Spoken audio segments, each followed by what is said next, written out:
Everyone, welcome to sleepy classes. तो आज हम घटना चक्र सीरीज में डिस्कस करेंगे पॉलिटी से रिलेटेड 5 क्वेश्चंस एंड साथ ही साथ आपको एज ऑलवेज पता है कि उनके एक्सप्लेनेशन भी हम डिस्कस करेंगे इन डिटेल। एंड स्टिल अगर आपको कोई डाउट होगा you can very well comment it, उसके ऊपर हम वापस से आपको रिप्लाई करेंगे अगर आपको कोई भी डाउट होगा। And do not forget to post your scores and साथ ही साथ हमें भी इस चीज से क्या होगा, we will be updated about it. ठीक है, so let's get started. First question हमारे पास आज है, with reference to smart cities, NICDP stands for A. National Industrial Corridor Development Program, B.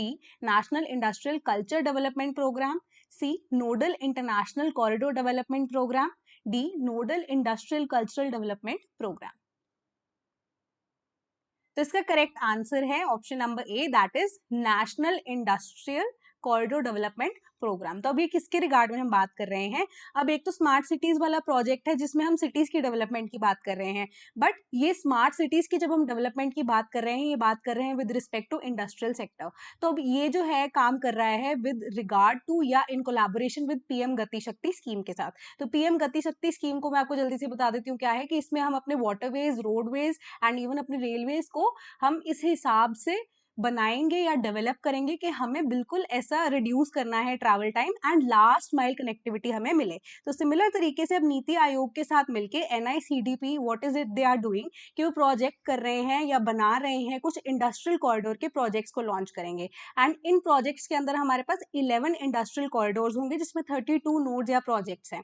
ठीक है, अब जैसे हम स्मार्ट सिटीज को डेवलप कर रहे हैं वैसे हम इंडस्ट्रियल हब्स को डेवलप करने की बेसिकली बात कर रहे हैं। एंड साथ ही साथ एक multi modal transport corridor in India हम प्रोवाइड करेंगे। गति शक्ति से हमारे पास कनेक्टिविटी भी हो जाएगी एंड साथ ही साथ हमारे इंडस्ट्रियल सेंटर्स को डेवलप करने की यहाँ पे बेसिकली बात की जा रही है।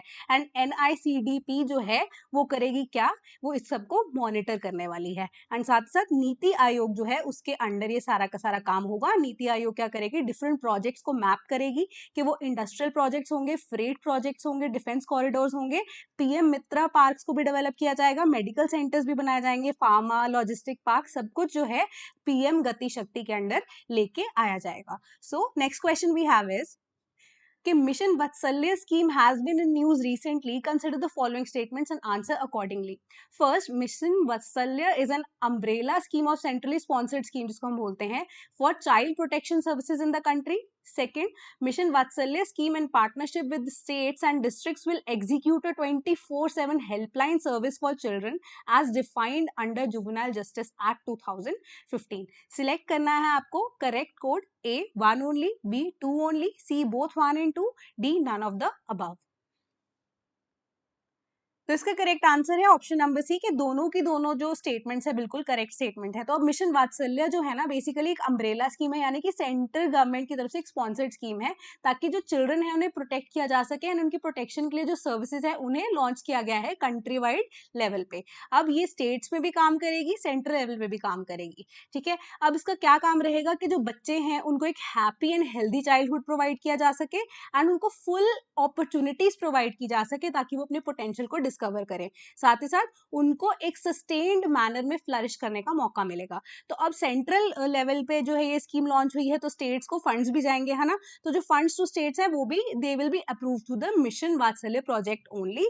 और इसको एक्सेस करने के लिए, इन सेंट्रल फंड्स को एक्सेस करने के लिए मिशन वात्सल्य स्कीम के अंडर स्टेट्स जो है उनको रिटेन करना पड़ेगा अपना ऑफिशियल नाम as given by the central government. और स्टेट लेवल पे भी जब मैंने कहा आपको डिस्ट्रीब्यूशन होगी, फर्दर एक डिस्ट्रिक्ट लेवल पे भी कमेटी बनाई गई है। तो स्टेट लेवल की बात करें तो चीफ सेक्रेटरी हैं वो हेड होंगे कमेटी के, जो मॉनिटर करेंगे कि स्टेट लेवल पे किस हिसाब से स्कीम की इंप्लीमेंटेशन हो रही है। डिस्ट्रिक्ट लेवल पे भी एक कमेटी बन गई तो एक बेटर अगर हम बात करें डेलीगेटेड मैनर में ये काम करने वाली है।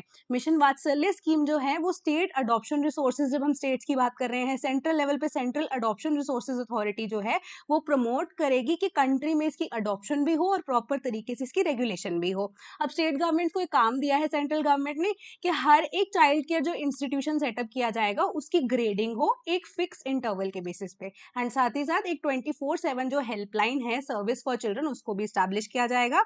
एंड इसे किसने ले डाउन किया है, डिफाइन किसने किया है, जुवेनाइल जस्टिस एक्ट ऑफ 2015 है। Next question we have is कि with respect to Rajya Sabha answer the following. First, article 82 describes composition of council of states यानी कि Rajya Sabha. Second, a nominated member may join a party within 6 months of taking a seat.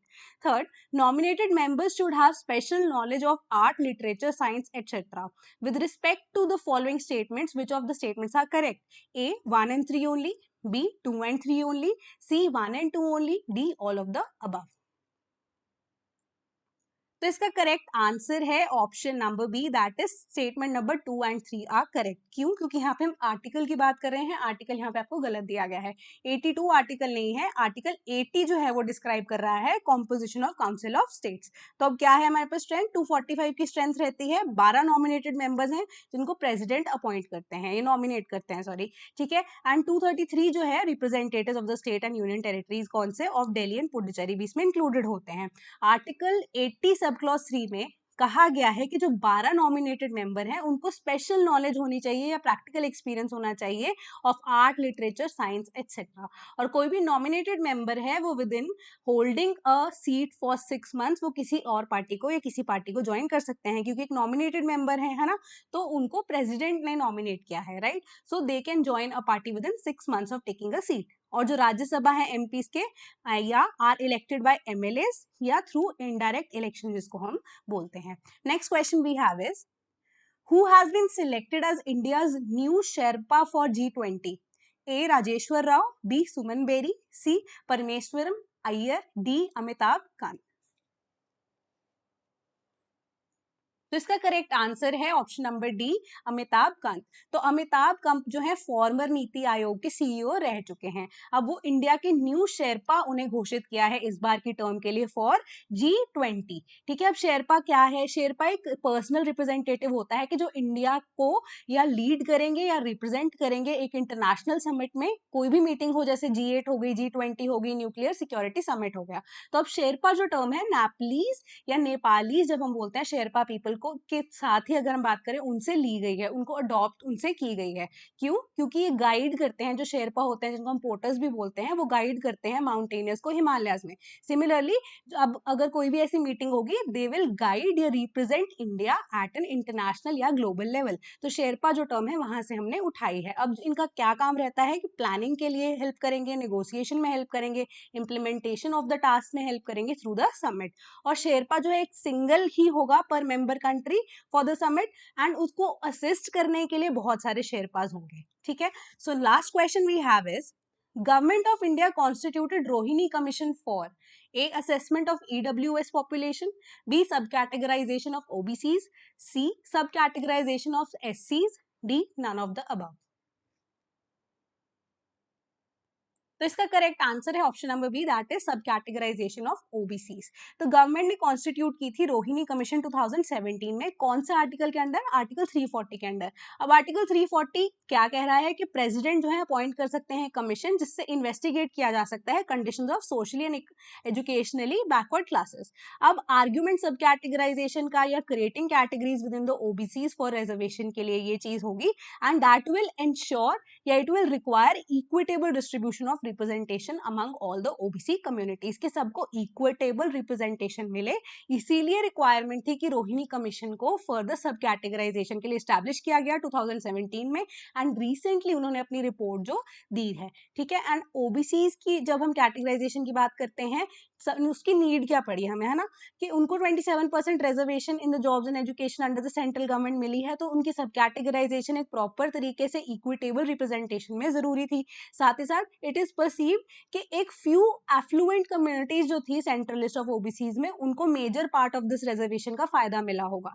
But अब under this अगर Rohini commission की बात करें, सब categorisation को हमने एक और भी अच्छे तरीके से, एक प्रॉपर तरीके से अगर मैनेज किया है, तो सभी को जो ओबीसी कैटेगरी में है रिजर्वेशन का इक्वल जो है हिस्सा मिले, वो इसीलिए हमने इस्टेब्लिश की. ठीक है. अर्लियर कमीशन फॉर ओबीसीज कौन से हैं? First backward class commission report आई थी 1955 में, जिन्होंने प्रपोज किया था सब categorisation of OBCs into backward and extremely backward communities. ठीक है. इसके अलावा हमारे पास मंडल कमीशन की रिपोर्ट भी थी 1979 में, जिसने प्रपोज की थी sub categorization in intermediate and depressed backward classes. 2015 में national commission for backward classes जो है उन्होंने प्रपोज किया था कि ओबीसी को डिवाइड किया जाना चाहिए एक्सट्रीमली बैकवर्ड क्लासेस में जिसको ग्रुप ए बोलेंगे, मोर बैकवर्ड क्लासेस में जिसको ग्रुप बी बोलेंगे, एंड बैकवर्ड क्लासेस में जिसको हम ग्रुप सी बोलेंगे। तो आज के लिए इतना ही। Thank you so much. अगर आपको कोई भी डाउट हो, again you can comment it. अगर वीडियो पसंद आई हो, so do subscribe the channel. Thank you so much.